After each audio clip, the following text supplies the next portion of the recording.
What's good, everybody? Welcome back to my channel. For those of you who already know me and for those of you who don't, it's just me, Jenny, and I am starting a brand new series right here on my channel, which I have been wanting to do for quite some time, and I finally pushed forward in 2023 and got the job done. Every single Friday will be Family Fridays. And as a self-published author of 2 books, Inherited Dysfunction, Part 1 and Part 2, The Cycle Continues, I always wanted to have open discussions about family-related topics. So here on Family Fridays, everyday people like myself will have heart-to-heart open conversations about life's changes, undeniable family traits, and breaking the generational curses. On today's episode, we will be talking about toxic parents. How many of us was raised by toxic parents? How do you know when your parent is toxic? Joining me in this open conversation is Janae, YouTuber, social influencer. Oh, that's Nay. Yeah.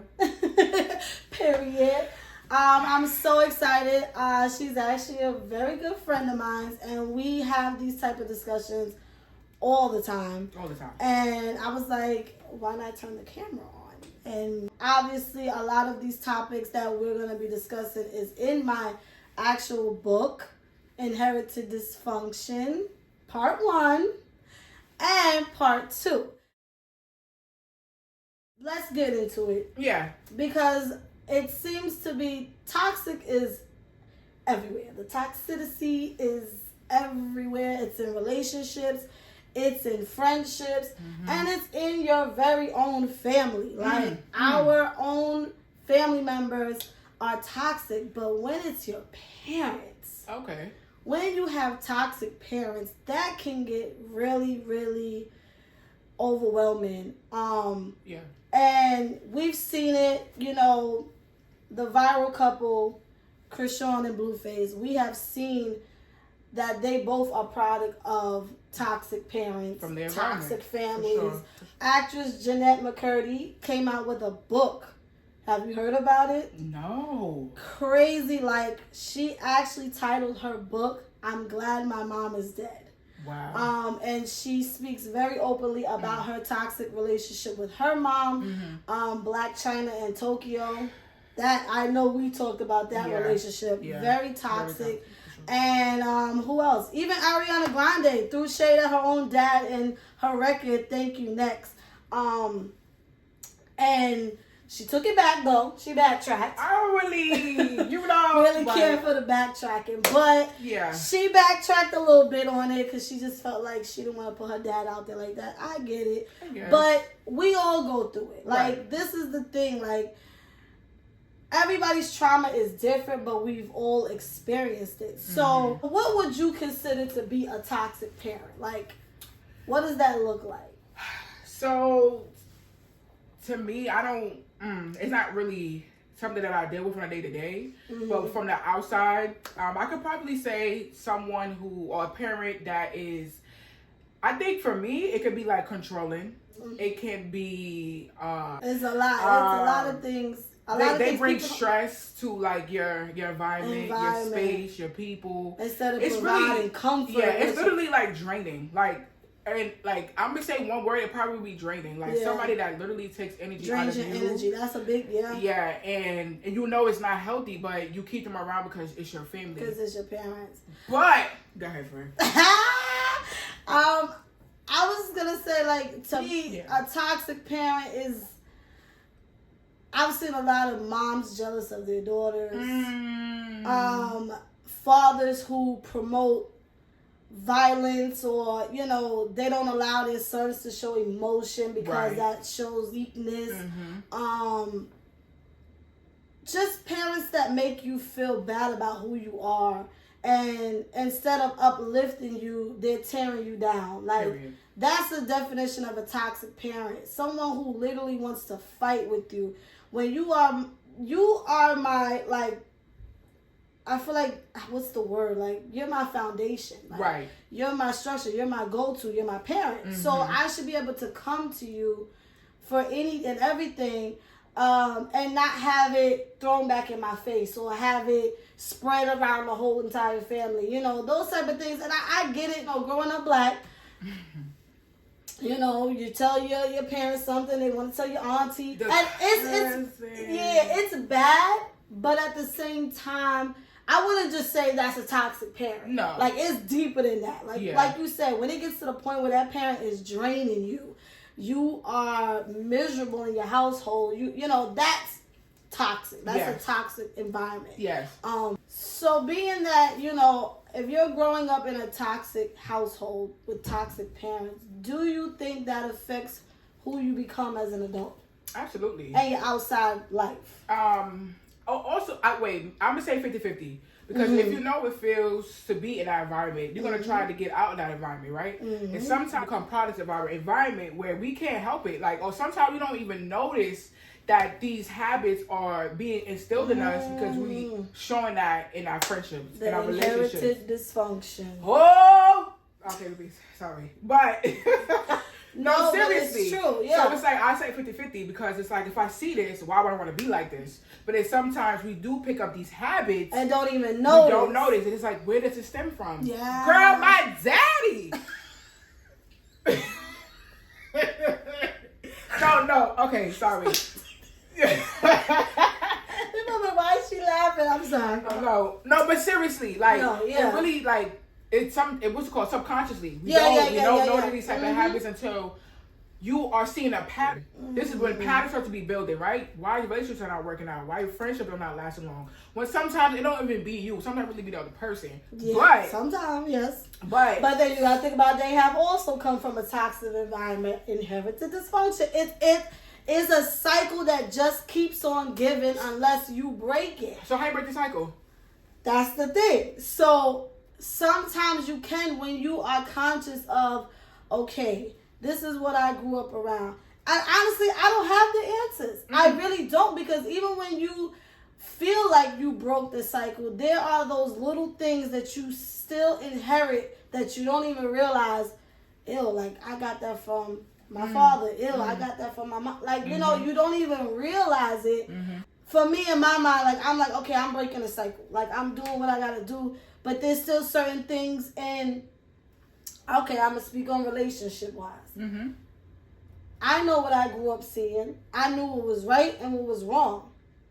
How did I end up in the same, not to the extreme, but a similar type of relationship? Thinking that certain things was acceptable and okay. And it's like, but you knew, watching your moms go through X, Y, and Z, you knew this was wrong. So why are you now accepting this behavior? Because subconsciously it's normal, right? Because also too, now that you in it, you probably thinking it's love, right?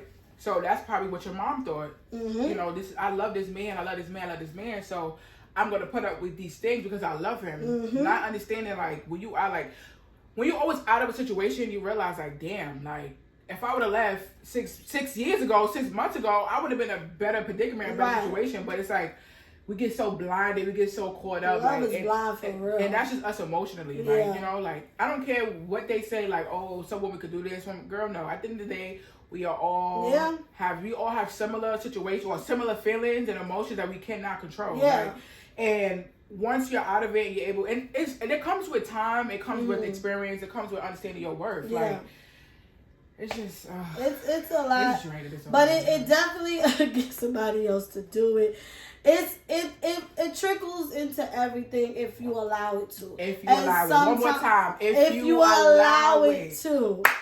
And don't get me wrong, when we say that, I'm not saying that it can't still trickle in there without you even realizing, because that's what we say. Right. But when you're dealing with relationships, when you're dealing with friendships, everything, everyday life is affected by how you were brought up. Either you're going to change everything about yourself as an adult because you know what you saw growing up, or you're going to become a product of your environment. And that's just... that on that. Now, the whole cliche saying, you only get one. You only get one mama and one daddy. Does that mean that you have to accept the behavior, the toxic behavior of said parent? No. Yeah. In that order. Yeah. And So I'm gonna say no because once you are able to, because some people move out when they 15, 16. Very like, young. When you know that you are not mentally able to stay in this type of environment anymore, you know that it's time to go. Yeah. So, and it's always, and this is, it's so crazy, but when it comes to anybody, I can love you from a distance. Mm-hmm. Yes, I know I only have one parent. I know I have woo woo woo. But I'm not going to sit here and put up with the things that you're putting me through because I've been dealing with it for so long. Yeah. And if I don't get out of it now, I'm never going to leave. Or I'm just going to I'm going to suffer. Like, I'm the one that's suffering because at this point, your parents done lived their life. Right. They done been through what they've been through. And that's what also affects them raising you because of what they went through themselves. That's what I was about to say. So let's be clear. This is not to bash nobody. No parent. Like, we're not bashing parents because at the end of the day, as an adult, and I had to grow up and realize, like, our parents are people just like us. Right. They've been through their own childhood traumas just like us. Mm-hmm. And sometimes they were products of their environments as well. Right. And yes, you get the parent that tries to do things a little differently, but there's still those little things that they only know from their upbringing. And does it make them a horrible person? No. Some parents, hell yes. Some of them don't deserve to be parents. Like, some of them to the extreme. But when you see your parent trying, right, and trying to make the effort work with each other, right. At the end of the day, I know a lot of us are like, well, you the parent. You supposed to have it all figured out. But they don't. There's no handbook. There's no handbook of how to be the perfect parent. So if you see your parent trying to make a change, listen, give them some grace at the end of the day. But how much grace, though? Like, no. That's why I said to a certain extent. Okay, all right. To a certain extent. Like I said, I'm grateful enough where like I had the opportunity to say no, like this is not what I want to do. Mm-hmm. You know what I mean? But then I have friends who have toxic parents, but they love their parents so much that they don't want to cut that relationship off, right? So we have the drug addicts, we have the alcoholics. Like, how do you say no? Because at the end of the day, sorry, your nerve just got tricky. Oh, sorry, but like, no, that's like, cause it's like I literally like I don't want to say too much. I don't want to like make it hot, but it's like I literally had a friend who parent was a drug addict, and it's like I'm literally seeing you destroy yourself trying to make sure this person is okay, but yet you can't change somebody who don't want to be changed. So it's like you have to put yourself first. Yeah. Remember, this person is damn near 60, 50. He or she lived half their life already, you know what I mean? You might, we 23, 24. We young, baby. Like, and it's like, when do you... for yourself. It's like, but when do you really say, okay, Dad, okay, Mom, I'm here for you, but I gotta love you from a distance. Yeah. Like, but it's like, I can't relate because that's not my situation. Mm-hmm. So I can give you a million different ways how to, you should do this and that. But at the end of the day, that's your parent. So you're going to sit beside your parent. Yeah. I'm going to support you. But you can't kill yourself trying to parent your parent. Ooh! That's an inherited dysfunction part two. That's a big, so I can definitely relate. Mm-hmm. As soon as you said it, I was like, oh, triggered. So I know that feeling of, it's weird. Like, so growing up, I feel like as a young girl, I had a relationship with my dad. As a young girl, that's my memory. Your core memory, yeah. But I got to like a certain age, like I'm gonna say when I started hitting that teenage, like I just feel like, okay, I'm done being your dad. But you're right here in my face every day.